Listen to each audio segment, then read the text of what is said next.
अल्हम्दुलिल्लाहि हम्दन कसीरन कमा अमर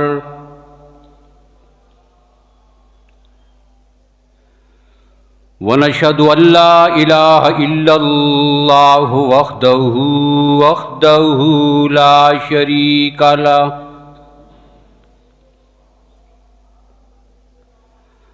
ला शरीका लहू फिल खल्क़ि वल अम्र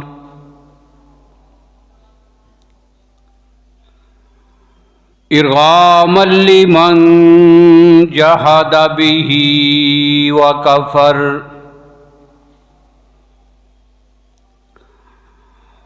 वनशहदु अन्ना सय्यिदना व सनदना व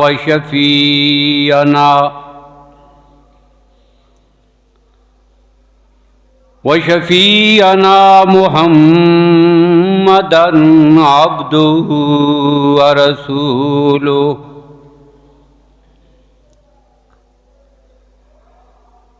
अम्मा बादु फ़अऊज़ु बिल्लाहि मिनश शैतानिर रजीम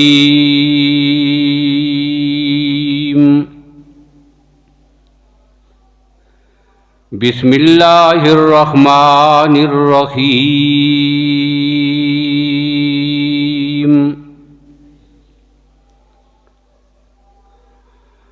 ला तकुम फ़ीहि अबदा लमस्जिदुन उस्सिसा लत्तक़वा मिन अव्वलि यौम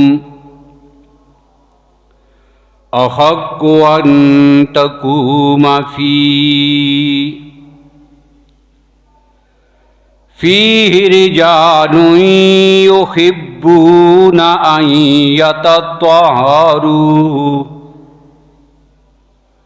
वल्लाहु युहिब्बुल मुत्ताहिरीन।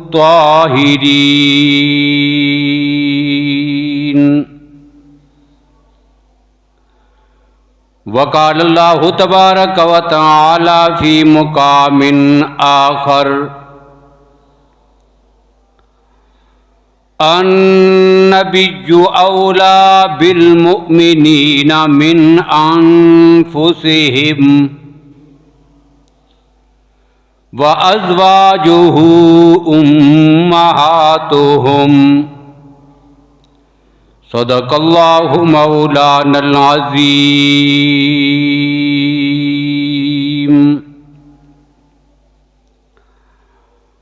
अल्लाहुम्मा सल्लि अला मुहम्मदिन व अला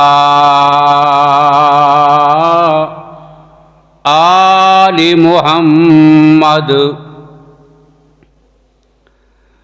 बिअददि मन कहद वक़ाम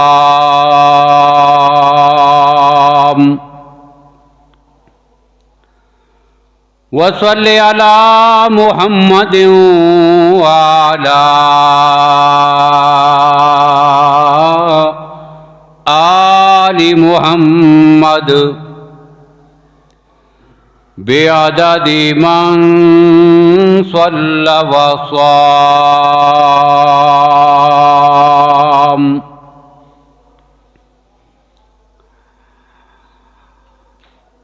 क़ाबिल सद एहतराम बुज़ुर्गों, भाइयों, अज़ीज़ दोस्तों, माह शाबान की मुनासबत से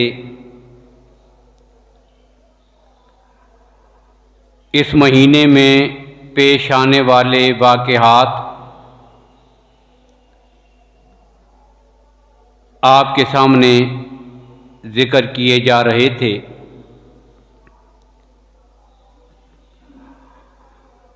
आज की गुफ्तगू में भी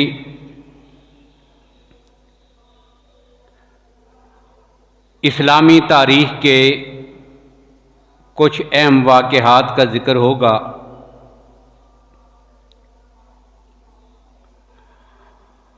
माह शाबान सन 6 हिजरी में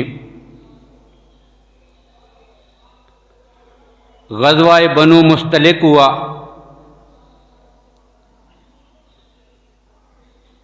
और इस ग़ज़वे में ज़िमनन बहुत से वाक़यात पेश आए थे, जिनमें तयम्मुम के हुक्म का नुज़ूल, मुनाफिकीन की रेशा दवानियाँ और मुसलमानों को आपस में लड़ाने की कोशिश, ये चीज़ें भी पेश आई थीं। इस जंग में अल्लाह ने ईमान वालों को फतह अता फरमाई थी।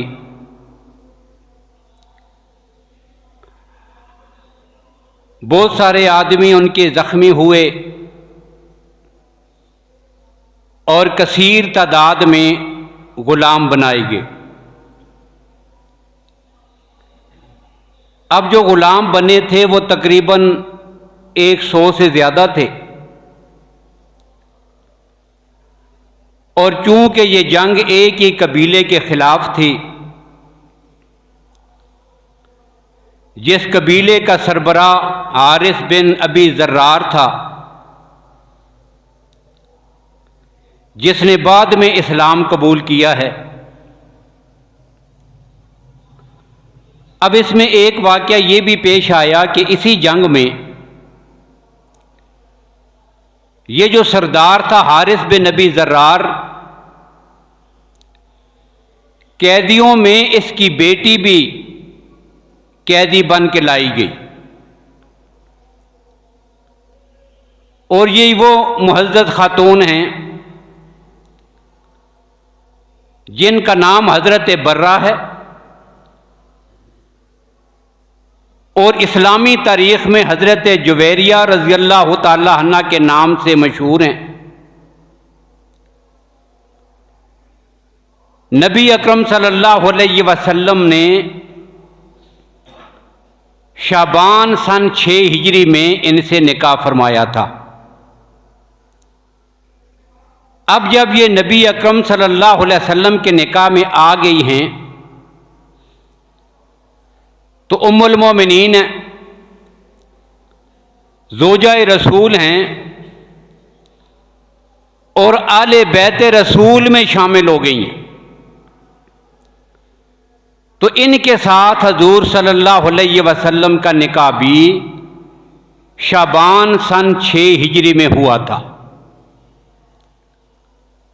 अब जब ये गिरफ्तार होके आईं, इन्हें आज़ाद किया गया। इन्हें इस बात का अख्तियार भी दिया गया कि अपने बाप के साथ वापस चली जाओ, लेकिन इसने नबी अकरम सल्लल्लाहु अलैहि वसल्लम की महियत को अख्तियार किया। अल्लाह के नबी सल्लल्लाहु अलैहि वसल्लम ने इनके साथ निकाह फरमा लिया। अब ये इबादत में इतनी मशहूर खातून थी कि रोज़ाना का ये मामूल था कि सुबह की नमाज पढ़कर मुसल्ले पे बैठकर तस्बीहात में, ज़िक्र में, अज़कार में, तिलावत में मसरूफ़ रहती जब तक अल्लाह के नबी वापस तशरीफ़ न लाते। ये इबादत में मसरूफ़ रहती थी। अल्लाह के नबी सल्लल्लाहु अलैहि वसल्लम भी उनकी इबादत का, उसकी तारीफ़ फरमाया करते थे। और यही वो खातून है कि जब अल्लाह के नबी सल्लल्लाहु अलैहि वसल्लम ने इनके साथ निकाह फरमा लिया तो जाहिर है कि बाकी जितने कैदी थे जो तकसीम में सहाबा किराम रज़ियल्लाहु अन्हुम को मिले थे, जितने सहाबा जिहाद में शरीक थे, माल गनीमत तकसीम हुआ, वो गुलाम भी उनमें तकसीम हो गए। अब खुद अल्लाह के नबी सल्लल्लाहु अलैहि वसल्लम का जब इनके साथ निकाह हुआ तो तमाम सहाबाए किराम रज़ियल्लाहु ताला अन्हुम ने वो जितने गुलाम मिले थे इस जंग में, सिर्फ इस निस्बत का लिहाज करते हुए कि इन लोगों का तहल्लुक उस ख़ानदान से है कि जिस ख़ानदान की खातून से अल्लाह के नबी सल्लल्लाहु अलैहि वसल्लम ने निकाह फरमा लिया है, ये पैगंबर के ससुराली हैं। अब इसका लिहाज करते हुए तमाम सहाबा ने सारे कैदियों को आज़ाद कर दिया। और इसी वजह से सैयदा आयशा रज़ियल्लाहु ताला अन्हा फरमाती हैं कि मा आलम इमरातन आदम बरकतन हला कौमिहा, कि मैंने दुनिया में कोई औरत अपनी कौम के लिए इतनी बरकत वाली नहीं देखी कि जितनी हजरत जुवैरिया अपने कौम के लिए बरकत वाली थी। एक दुनियावी फायदा हासिल हुआ कि 100 से ज्यादा कैदी उन्हें अल्लाह ने गुलामी से आज़ादी अता फरमाई, सबको आज़ादी मिल गई। ये दुनियावी फायदा था। और उखरवी फायदा क्या था? इनका पूरा कबीला और ख़ानदान जो जंग में मुसलमानों के मद्दे मुकाबिल आए थे, जब उन्होंने नबी अकरम सल्लल्लाहु अलैहि वसल्लम और सहाबाए किराम का हुस्न अखलाक देखा, सब ने कलमा पढ़ लिया। अल्लाह ने ईमान की दौलत से भी नवाज दिया, दुनिया भी सुधर गई, आखिरत भी सुधर गई। और सबब कौन बना है? हजरत जुवैरिया रज़ियल्लाहु ताला अन्हा। इसी बात की तरफ इशारा फरमाया करती थी सैयदा आयशा रज़ियल्लाहु ताला अन्हा कि मा आलम इमरातन आदम बरकतन, कि कोई औरत दुनिया में अपने ख़ानदान के लिए इतनी बरकत वाली नहीं हुई है जितनी पैगंबर की ज़ौजाए मुहतरमा हजरत जुवैरिया हुई हैं। तो एक वाक़या ये भी हुआ माह शाबान में। फिर शाबान का महीना है। बासीरत निगारों ने, अहले सियर ने तरीक़ों में इख्तलाफ भी किया है, लेकिन एक मशहूर कौल के मुताबिक माह शाबान का महीना है। मदीना तैयबा में एक इमारत बनाई गई मस्जिद के नाम पर। इमारत बन गई है और क्यों बनाई जा रही है? बनाने वालों ने कहा हम मस्जिद बना रहे हैं। अब मस्जिद बन रही है। अब कुरान पाक ने सूरह तौबा में उस मस्जिद का जिक्र किया है और उसका जिक्र मस्जिद कह के किया है, मस्जिद ज़र्रार। वल्लज़ी नत्तखज़ू मस्जिदन ज़िरारन, मस्जिद ज़िरार बना रहे हैं। ये मस्जिद ज़िरार किसने बनाई थी, क्यों बनाई थी? तो मदीना में जो कबीला था खजरज, उनका एक आदमी था जिसका नाम अबू हामिर था। अब ये अबू हामिर अपने कबीले का, खजरज का बड़ा आदमी था और ज़माना जाहिलियत में ईसाई हो गया था। ईसाइयों का बहुत बड़ा राब है, बड़ा उनका मजहबी पेशवा, बड़ी इज्जत है, बड़ी शोहरत है, बड़े चर्चे हैं, बड़ा नाम है उसका। अब ये मदीना में रहता था। अल्लाह के नबी सल्लल्लाहु अलैहि वसल्लम मक्का से हिजरत फरमा के मदीना तैयबा आ गए। साहब का आसमानी किताबों का इल्म भी है, उनका आलम भी है, उनका बड़ा भी है, उनका मुक्तदा और पेशवा भी है, बड़ी इज्जत है। अब अल्लाह के नबी तशरीफ ले आए।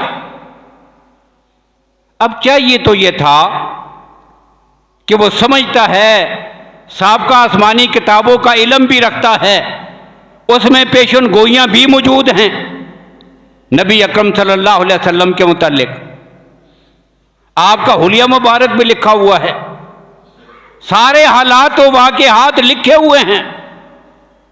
सबसे आगे बढ़ता, नबी अकरम सल्लल्लाहु अलैहि वसल्लम की गुलामी अख्तियार करता। लेकिन एक चीज़ उसके आड़े आई है, वो क्या कि अगर मैंने मोहम्मद का कलमा पढ़ लिया तो मेरी ये जो क़यादत है, ये जो लीडरी है, ये लोग इतनी वाह वाह करते हैं, ये जो चर्चा है, जो नारे लगते हैं, ये जो मेरा पेशा है, ये मजहबी पेशवा हूं, मुक्तदा हूं, ये सारा कुछ छिन जाएगा। बस एक ये बात, इसकी वजह से अपनी अना और जिद पे अड़ा रहा, रसूलुल्लाह की मुखालफत की लेकिन कलमा नहीं पढ़ा। अब अंदर से बड़ी तकलीफ है। अल्लाह के नबी सल्लल्लाहु अलैहि वसल्लम को अपने लिए खतरा समझता है। इनके आने की वजह से मेरी शोहरत, मेरी इज्जत, लोगों के साथ मेरे ताल्लुकात, मेरी क़ियादत, मेरी सियादत, मैं इनका पीर बना था, मैं इनका रहबर था, मैं इनका मुक्तदा था, दुनिया मेरे हाथ चूमती थी, बड़ा अदब करती थी, मुझे बड़ा मानती थी, अपने झगड़ों में मुझसे फैसले करवाती थी। अब ये सारी बातें तो मुझसे छिन जाएंगी। बस इस शोहरत को नहीं छोड़ सकता था, जिद पे अड़ा रहा। अब पहले तो वो इस सोच में था कि चलो रसूलुल्लाह सल्लल्लाहु अलैहि वसल्लम के मुकाबले के लिए कुरैश मक्का ही काफ़ी है। वहाँ से इनको बेसरो समानी की हालत में निकलना पड़ा, हिजरत करनी पड़ी, सब कुछ छोड़ के यहाँ आगे हैं, मुसाफिर हैं, बेसरो सामान हैं। कब तक कितनी बड़ी कुव्वत का मुकाबला करेंगे? चलो चंद दिन की बात है, इनका काम ही ख़त्म हो जाएगा, ये उसकी सोच थी। लेकिन बदर हुआ, ओद हुआ, उसने देखा कि मुसलमान तो पहले से ज़्यादा ताकत और कुव्वत में बढ़ते चले जा रहे हैं। अब इनको मिटाना मुश्किल है, ये मुमकिन नहीं रहा। ग़ज़वा ओद में भी कबीलों को उकसा के लाने वाला यही आदमी है, अबू हामिर। ग़ज़वा हुनैन में, दीगर जंगों में कुफार के एक एक के पास जाकर उनको इकट्ठा करके मुसलमानों के खिलाफ लाने वाला यही अबू हामिर। करते करते इस्लाम बढ़ता चला गया, उसके सारे ख्वाब टूटते चले गए और आखिरकार सन 9 हिजरी है। सन 9 हिजरी में उसने रूमियों के साथ गठजोड़ कर ली। चलो यहां के जो लोग हैं ये तो मुसलमानों का मुकाबला नहीं कर सकते, बिरूनी ताकतों से मदद हासिल करते हैं। अब चला गया जी रूम में, वहां के हुक्मरानों से जाके मुलाकातें की। और ये वही दौर था कि जिस दौर में रूम का जो बादशाह था वो मुसलमानों पे हमला आवर होने की तैयारी कर रहा था। अल्लाह के नबी ने सहाबा को भी तैयार कर दिया था और जंग पेश आई जिसको ग़ज़वा तबूक कहते हैं। इस सूरत में, सूरह तौबा में ग़ज़वा तबूक का तफसीली जिक्र है। अल्लाह के नबी ने ऐलान फरमा दिया, तैयारी करो, चलो निकलो, रूमियों के खिलाफ जाके जंग लड़ेंगे। बड़ा दूर का सफर, पहली बार इतनी मुनज़्ज़म और इतने बड़ी फौज के खिलाफ लश्कर कशी, शदीद गर्मी का मौसम, फसल भी पक कर तैयार हो गए हैं। अब कैसे निकलेंगे? 2.5 लाख रूमियों की फौज है, उनके घर में जाकर उनसे मुकाबला करना है। और मुकाबले के लिए 30,000 सहाबा इकराम नकल खड़े हुए। ये वो जंग है जिसको कुरान पाक ने जैशुल उसरा कहा। खैर अल्लाह के नबी तैयार हुए ग़ज़वा तबूक के लिए। अब इससे पहले अबू हामिर जो कभी रोम में जाता, कभी मदीने में आता, उनके साथ गठजोड़ है, इसने मशवरा किया कि जी इधर रोम की सरजमीन पर आप मुसलमानों को शिकस्त दें और यहां जब उनको शिकस्त होगी उसी दिन हम मदीने में अब्दुल्ला बिन उबई के सर पे ताज रखकर उसको अपना लीडर मान लेंगे, फिर हमारी हुकूमत आ जाएगी। मुसलमानों को मदीने से भी ख़त्म करेंगे और पूरी दुनिया में इनका नामो निशान मिट के रह जाएगा।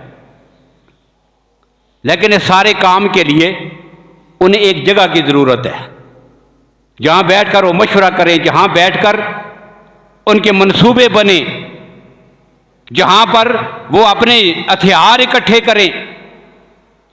अब ऐसी जगह बनाने के लिए उन्होंने एक इमारत बनानी शुरू की और मदीना तैयबा की सरजमीन पर। लेकिन किया क्या, ये सारा कुछ इस्लाम के लिबादे में किया है। कायनात का शरीर तरीन अमल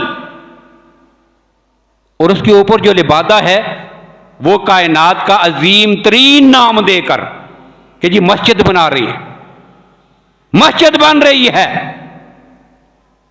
अब कुरान पाक ने उस मस्जिद की कली खोली है, अब बना रहे हैं। पूछा गया क्यों बना रहे हो? कहते हैं जी हमारे इलाके के लोग हैं, कभी बारिश होती है, गर्मी सर्दी में बूढ़े ज़ईफ कमज़ोर नातवां बीमार लोग वो मस्जिद नबी तक जो नहीं पहुंच सकते, जो मस्जिद कुबा तक नहीं जा सकते, यहाँ मोहल्ले में यहाँ पर अपनी मस्जिद बना रहे हैं, आसानी से यहाँ मस्जिद में आ जाया करेंगे। ये मकसद है। अब इमारत बना डाली और इमारत बनाने के बाद उसका इफ्तिताह करवाना है, मस्जिद का इफ्तिताह है। जानते हैं कि सारे लोग उस मस्जिद की तरफ उस वक़्त तक मुतवज्जे नहीं होंगे कि जब तक अल्लाह के नबी सल्लल्लाहु अलैहि वसल्लम मस्जिद में तशरीफ नहीं ले आएंगे। अब मंसूबा ये बनाया, अल्लाह के नबी के पास पहुंचाए, या रसूलल्लाह हमने मस्जिद बनाई है, आप तशरीफ लाएं, उस मस्जिद का इफ्तिताह करें, वहां पे नमाज पढ़ें ताकि बाकी सहाबा भी उस मस्जिद की तरफ आएं। अल्लाह के नबी गज़वा तबूक के लिए रवानगी के लिए बिल्कुल तैयार थे। फरमाया चलो वापस आके फैसला करूंगा, अभी तो मैं सफ़र पे निकल रहा हूं, वापस आऊंगा तुम्हारी मस्जिद का इफ्तिताह हो जाएगा। अब ये वाक़या पेश आया शबान में सन 9 हिजरी में। अल्लाह के नबी तशरीफ ले गए और जब वापस तशरीफ लाए, जिहाद से वापस आ रहे थे, वापसी पर अभी मदीना शहर में दाखिल नहीं हुए थे, थोड़ा पहले ही ज़ीअबवान नामी एक जगह पर नबी अकरम सल्लल्लाहु अलैहि वसल्लम पे वही नाजिल हुई। अल्लाह ने वही के जरिए अपने नबी को बता दिया कि मेरे नबी जिस एलानिया जिहाद से आप वापस आए थे, जब मदीना में पहुंचेंगे आप तो यहां पर आपको एक सूरत हाल और भी दरपेश होगी। क्या?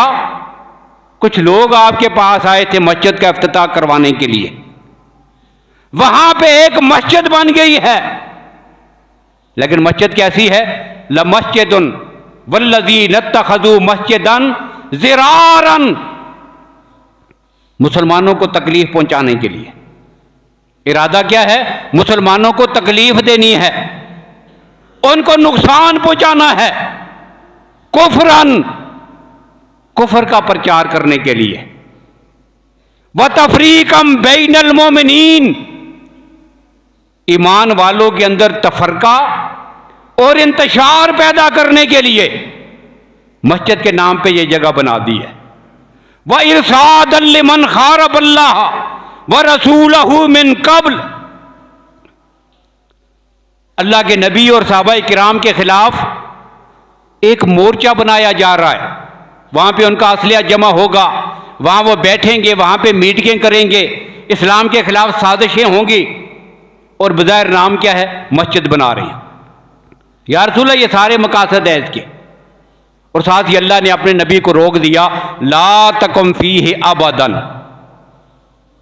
कभी भी इस मस्जिद में नहीं जाना आपने, वहां जाके आपने खड़े नहीं होना, वहां नमाज नहीं पढ़ी, वहां इफ्तिताह नहीं करना, आपने उस मस्जिद में नहीं जाना है।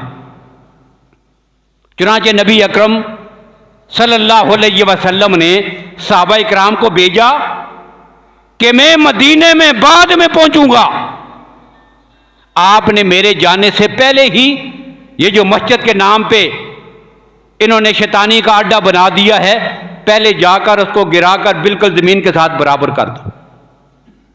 अब सहाबाए किराम गए, उसे मसमार किया, उसे गिरा दिया, और गिराकर बिल्कुल जिस तरह खाली प्लाट होता है बिल्कुल खाली जगह छोड़ दी। फिर वापस आके बताया, या रसूलल्लाह हमने उसको बिल्कुल गिरा दिया। अब अल्लाह के नबी सल्लल्लाहु अलैहि वसल्लम तशरीफ लाए, अब देखा वो बिल्कुल खाली जगह पड़ी हुई है, गिरा दिया।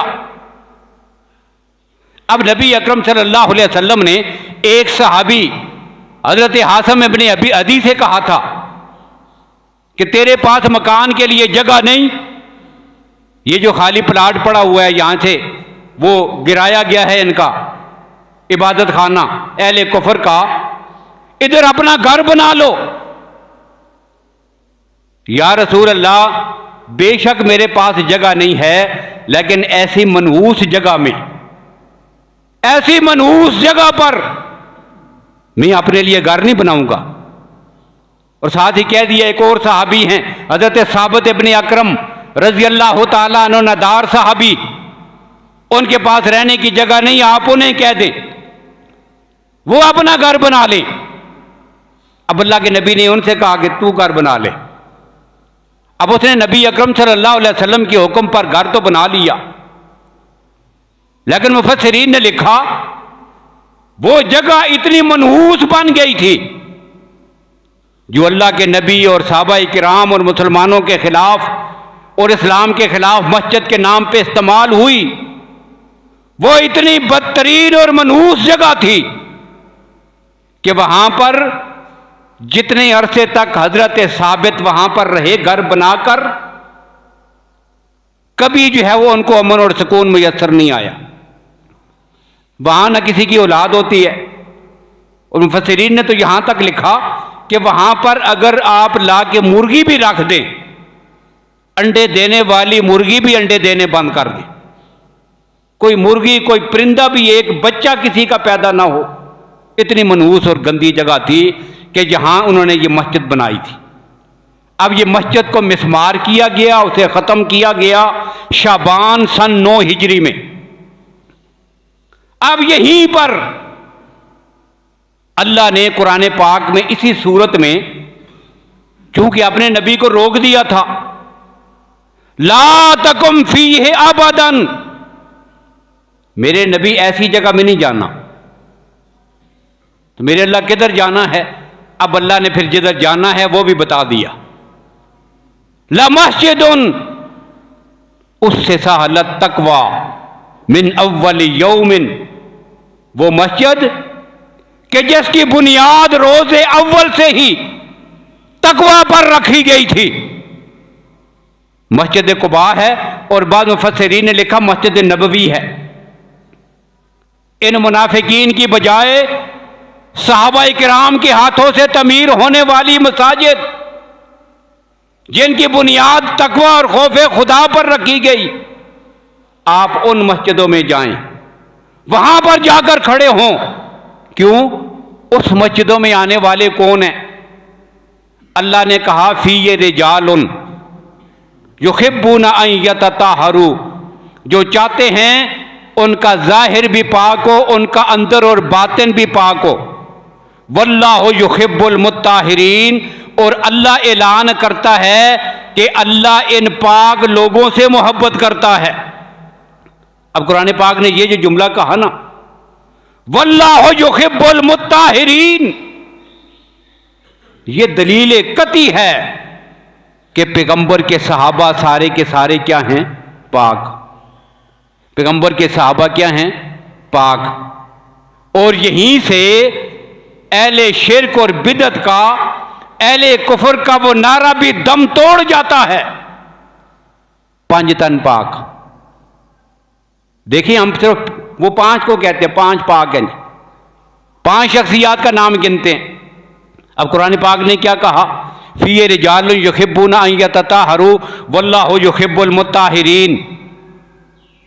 इन मस्जिदों को आने वाले, इनको तमीर करने वाले, इनको आबाद करने वाले मेरे नबी तेरी सारी सारी जमात मुत्ताहिरीन, ये पाक हैं। अब ये 5 हैं, तो पता क्या चला? पैगंबर के सारे सहाबा पाक। वो जिनको 5 को कहते हैं वो भी पाक, लेकिन ये पाक होना सिर्फ उनके साथ मखसूस नहीं है, वो भी पाक। पैगंबर के सारे सहाबा भी पाक, पैगंबर की सारी आले बैत भी पाक। पैगंबर की जो बीवियां हैं, इनको हम क्या कहते हैं? अज़वाजे मुताहरात। अब मुताहरात का माना क्या है? पाक। ये भी पाक हैं। और अगर आप देखें इसी सूरह तौबा में एक जुमला और भी है, क्या? जब लश्कर चला गया तो कुछ सहाबा ऐसे थे कि जो उस लश्कर में शामिल ना हो सके। मुनाफिक तो बड़ी कसरत के साथ शामिल नहीं हुए, बहाने करते जाते थे, पीछे रहते जाते थे। लेकिन चंद सहाबाए किराम जिनकी तादाद 10 या 12 है, वो भी किसी उज़र की वजह से नहीं जा सके थे। जिनमें से 3 का जिक्र वाला सलासतिल्लज़ीना खुल्लिफू, 3 का जिक्र अलग, और बाकी वो सहाबाए किराम कि जो पीछे रह गए थे और अपनी इस बात पर उन्हें नदामत थी, परेशान थे, अपने आप को मस्जिद नबी के सतूनों से बांध दिया था कि जब तक अल्लाह के नबी आकर हमें खोलते नहीं, हमारी माफ़ी का ऐलान नहीं होता, हम सतूनों के साथ बंधे रहेंगे। अब अल्लाह ने उनकी माफ़ी का ऐलान भी इसी सूरत में किया है और साथ ही अपने नबी से कहा, मेरे नबी आप इनको जाके खोलें, इनके लिए माफ़ी का ऐलान भी करें, और इस माफ़ी के ऐलान पर इन सहाबा का दिल जब खुश होगा तो खुशी का इजहार करने के लिए अपना माल ला के पेश करेंगे, या रसूलल्लाह ये अल्लाह की राह में सदका है। जब आदमी खुश होता है ना खुशी के इजहार के लिए, तो वो खुशी के इजहार के लिए अपना माल गरीबों मिस्कीनों पे सदका कर देंगे। अब अल्लाह ने कहा, खुद मिन अम्वालिहिम सदक़तन, मेरे नबी तेरे पास आएंगे, इनकी तसल्ली के लिए अपने हाथों से माल वसूल करके आगे गरीबों में तकसीम करना है, और साथ ही तूने इनका तज़किया करना है, व तताहिरुम बिहा, तूने इनको पाक कर देना है। अब जिनके लिए अल्लाह ने कहा तूने इन्हें पाक कर देना, ये पाक हुए हैं कि नहीं? कुरान पाक ने कह दिया ये 10-12 क्या हो गए हैं? पाक। अब सवाल ये है कि ये 10-12 वो हैं जिनको कुरान ने कहा ये भी पाक, ये 10-12 वो हैं जिनसे कोताही हुई थी, जिनसे सुस्ती हुई थी, जो जिहाद से पीछे रह गए थे। अब बताओ, जो 10-12 जिहाद से पीछे रह गए हैं, अल्लाह कहते हैं ये भी पाक हैं। जो 30,000 पैगंबर के साथ गए थे वो पाक नहीं? अब पैगंबर के ज़वाज मुतारात 30,000 सहाबाए किराम ये, और मुहाजिरीन और अंसार जिनका जिक्र इस आयत में है वो, इन सब को जोड़े तो सिर्फ 5 बनते हैं। इसलिए 5 टन पाक का नारा जो है ये कुरान पाक की इन सरी आयात के साथ मुतसादिम है, ये उसका इनकार है। पैगंबर के सहाबा भी पाक, पैगंबर की आले बैत भी पाक। तो ये मस्जिद को गिराने का वाक़या हुआ शाबान सन 9 हिजरी में। फिर अल्लाह के नबी दुनिया से तशरीफ ले गए, सैयदना सिद्दीक़ अकबर रज़ी अल्लाह तआला अन्हु का दौरे खिलाफत है। रसूलुल्लाह की हयात तैयबा में कबीला बनु खलीफा का एक आदमी है, मुसैलमा उसका नाम, उम्र में बहुत बड़ा था। जब यह कत्ल हुआ, वासिल जहन्नम हुआ, उस वक़्त इसकी उम्र 150 साल थी। ये मुसैलमा जब मारा गया है सन 11 हिजरी में शाबान में, उस वक़्त इसकी उम्र 150 साल थी, और ये उम्र में नबी अकरम सल्लल्लाहु अलैहि वसल्लम के वालिद मोहतरम जनाब अब्दुल्ला से भी बड़ा था। ये पहले पैदा हुआ था मनहूस, बड़ी उम्र का आदमी था, लंबी उम्र अल्लाह ने अता की थी, 150 साल।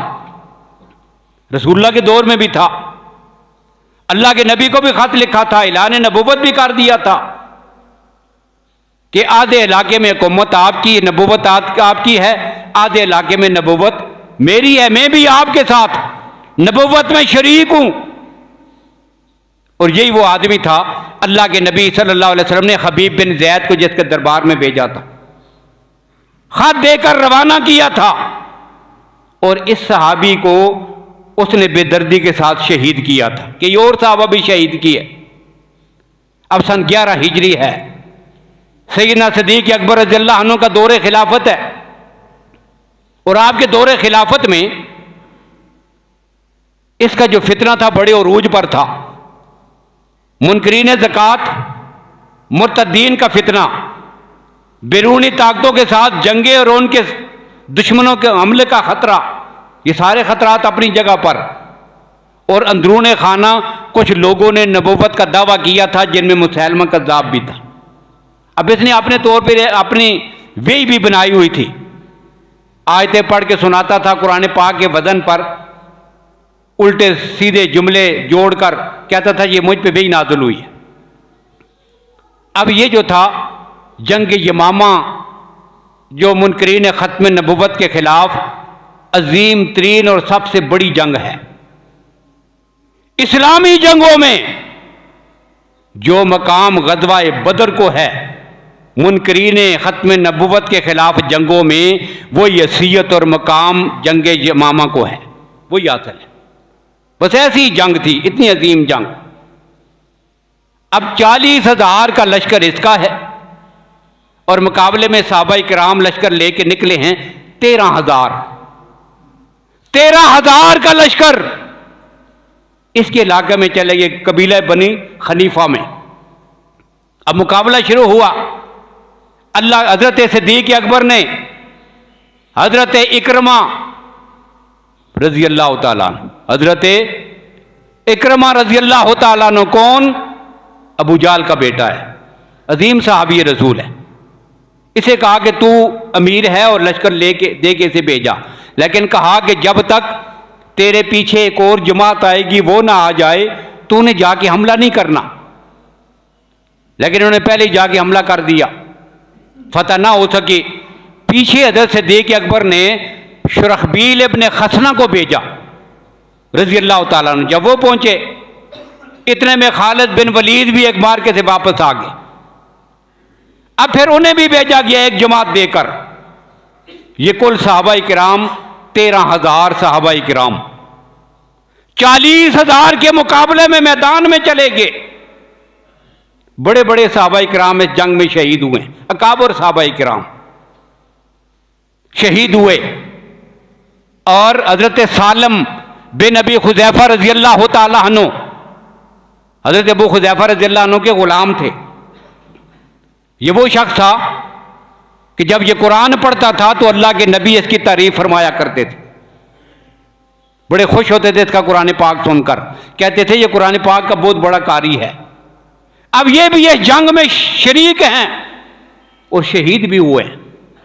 अब तलवार लेकर जब मैदान में निकले तो एक सहाबी ने इससे कहा कि भाई इतना अच्छा कुरान पढ़ने वाला तलवार लेके मैदान में लड़ रहा है, क्या मकसद है? इतने बड़े आदमी को अपनी जान बचा के रखनी चाहिए, इतना बड़ा कारी है, तू जरा पीछे हट के खड़ा हो जा, तुझे सबसे आगे आकर नहीं लड़ना चाहिए, उम्मत इतने बड़े कारी से महरूम हो जाएगी।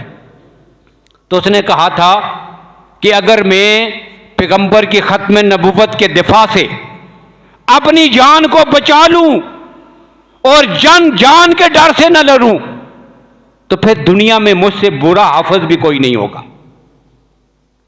अब ये जुमला था ना, इसे बड़ी गुथियां समझाई हैं कि अगर कोई आदमी हक बात से इस बात से पीछे हट जाता है कि मेरी जान को खतरा होगा, फिर वो शेख अल हदीस हो, फिर वो मुफ्ती हो, बहुत बड़ा आलम हो, अपने वक़्त का बड़ी चीज हो, लेकिन इस्लाम के दिफा के लिए वो मैं आगे नहीं आता, हक बात नहीं कहता, सिर्फ जान बचाता है, तो फिर उससे बुरा आदमी भी दुनिया में कोई और नहीं है।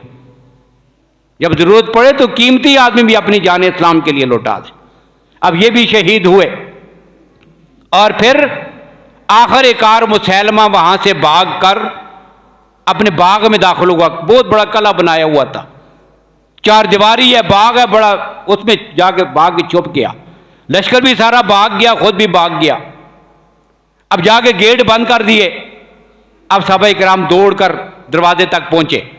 अब अंदर जाने का कोई रास्ता ही नहीं। अब सहाबा किराम की जान नसारी का आप अंदाजा करें।